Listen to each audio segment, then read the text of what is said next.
These are your evening headlines for February 2nd, 2026, right here on BYU-Idaho Radio. Thanks for joining me today. I'm Kimber Pierce. A BYU-Idaho dance showcase is nearly here and the students are just about ready. At the beginning of the semester, students at BYU-Idaho auditioned for the annual Dance Faculty Showcase. Now, a week away from the first show, we are checking in to see their progress. I like performing. I like more pressure situations, so I'm just looking forward to doing that. I've never done a dance performance before. That was Travis Kersley, a BYU-Idaho student dancing in one of the showcase numbers.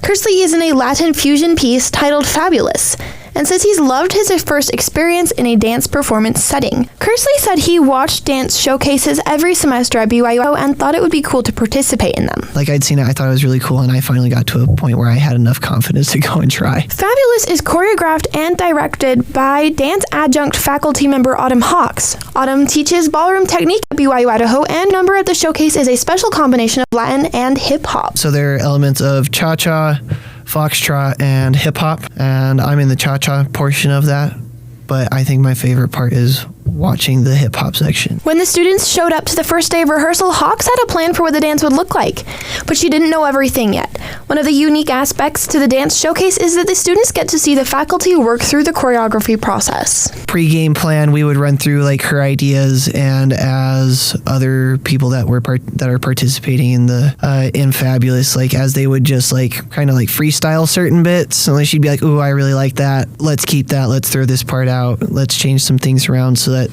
these people can maybe have a little bit more time." Kersley says every dancer in Fabulous has a special moment. At the end of the first little cha-cha section, everyone except for me and one other guy kind of split off to the sides, and we just have an acrobatic moment. The showings of the dance showcase are February 11th and 12th at 5 and 7:30 p.m. each day in the Snow Theater. Tickets are on sale right now.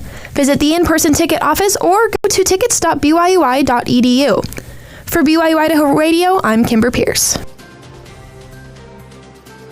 The Rexburg Soup Kitchen is holding a Super Bowl food drive, seeking donations of specific dry and canned food items for the pantry. The soup kitchen is less than a year old, and the founder, David Merrill, noticed the lack of services offering hot meals to those in need in the Rexburg area, while serving a welfare self-reliance mission for the Church of Jesus Christ of Latter-day Saints here in eastern Idaho. I found in my service mission assignments that Rexburg had some amazing food pantries, but there was nowhere to go to get a free, hot, ready-to-eat meal. And food insecurity is a real problem in our country, and right here in Madison County is no different. Seeing the need, Merrill worked to start the nonprofit last April. He says the greatest obstacle facing the Rexburg Soup Kitchen is informing the community.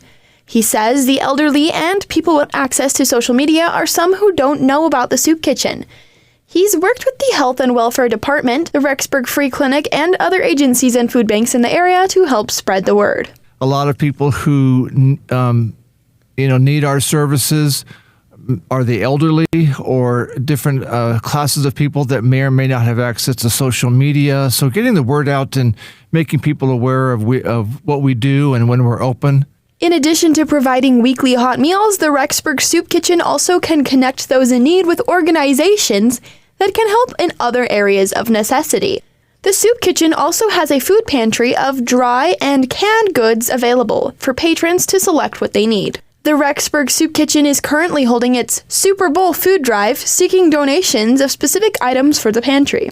We have some very specific items that you can see on our website that we're specifically asking for, but really we're anything that is shelf stable, unopened, that does not need refrigeration or to be frozen is certainly accepted. All donations can be left at the Rexburg Soup Kitchen building at 480 West 2nd North in Rexburg on Saturday, February 7th between 10 a.m. and noon. More information about the Rexburg Soup Kitchen's operating schedule, volunteer opportunities, and donations can be found on the Soup Kitchen's website, rexburg-soup-kitchen.square.site. A newly proposed bill in the Idaho legislature would add tax cuts from President Trump's One Big Beautiful Bill to the state budget, costing $155 million. Republican Representative Jeff Ellers of Meridian proposed a new version of his bill on Thursday that outlined how the cuts would be implemented. According to the Idaho Capital Sun, Idaho is required to pass a tax conformity bill each year to align with the federal tax code.